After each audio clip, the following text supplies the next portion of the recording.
As far as any of us know, we only get one go-around in this thing called life. There are no do-overs once we pass on.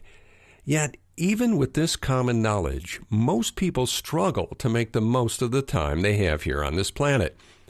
A big part of the problem lies with the cultural myth that our external circumstances somehow determine whether we have a well-lived life or not. Now, if that were the case, why do so many beautiful, rich, intelligent people end up miserable? Or worse, cause an untimely end to what so many others would regard as the penultimate dream? At my tender age of 64, I've done a lot of living, doing, making incredible mistakes, and also hitting levels of success that others envied.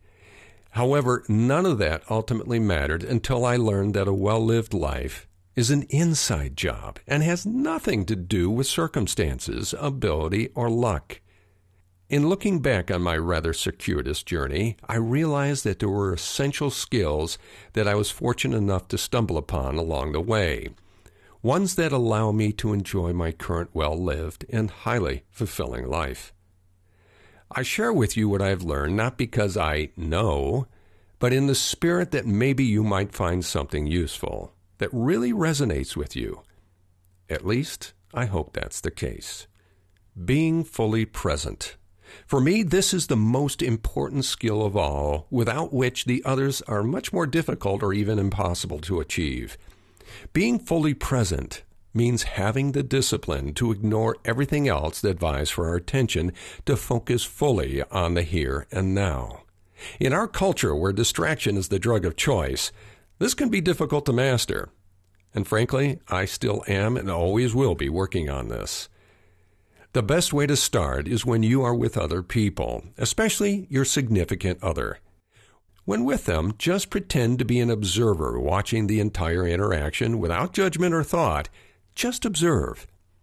And with a bit of practice, you will find that being the observer and being fully present are one and the same, and eventually you won't have to pretend. Being open-hearted. This simply means being willing to remove all the armor life puts in place to, quote-unquote, protect us. Well, I've learned that the heart needs no protection, where the ego, however, is always seeking it.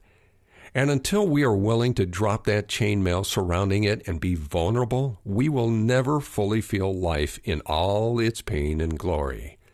Pain is part of this life experience. That's just the way it is.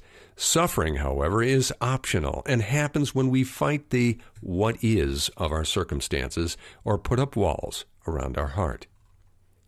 Embrace uncertainty.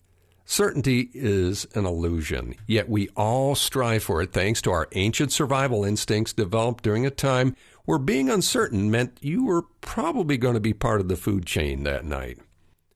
I'll be the first to admit that I really don't like the feeling of uncertainty. In fact, it can cause me a great deal of anxiety. However, I have also learned that when we accept and even embrace uncertainty, it is often the doorway to breakthrough and positive circumstances that were not even on our radar. Treating everything as an adventure. This is one of my favorite ones. Though not a surfer, I tend to see life as a series of waves. There are awesome waves that will give you the ride of your life and gnarly ones that will pound you into the rocks. I've learned the hard way that ignoring them, or worse, fighting them, simply doesn't work.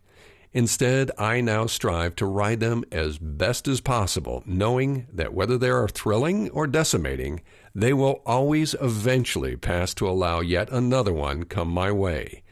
So instead of seeing any circumstance as either good or bad, consider renaming it simply as an adventure. It's a lot more fun and creates a life filled with possibilities you may never have imagined. Being clear about what you want. If you're not clear about what you want out of life, don't complain about what you get. I've discovered that the more focus and intention I put on what I want, the more likely I will eventually realize them. This certainly happened with finding my life partner, which I chalk up to my Dream Woman project I put together a year before we met. I also created a lifestyle vision board that depicts visually how I want my lifestyle to be, much of which I have achieved already. Is a life well lived a perfect life? Personally, I don't think there is such a thing. On the other hand, I find a life well lived to be the most fulfilling one I can imagine. And that is plenty good enough for me.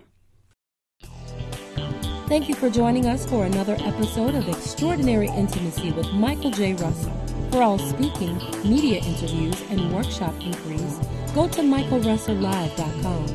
For private intimacy coaching, send an email to coaching@michaelrusselllive.com.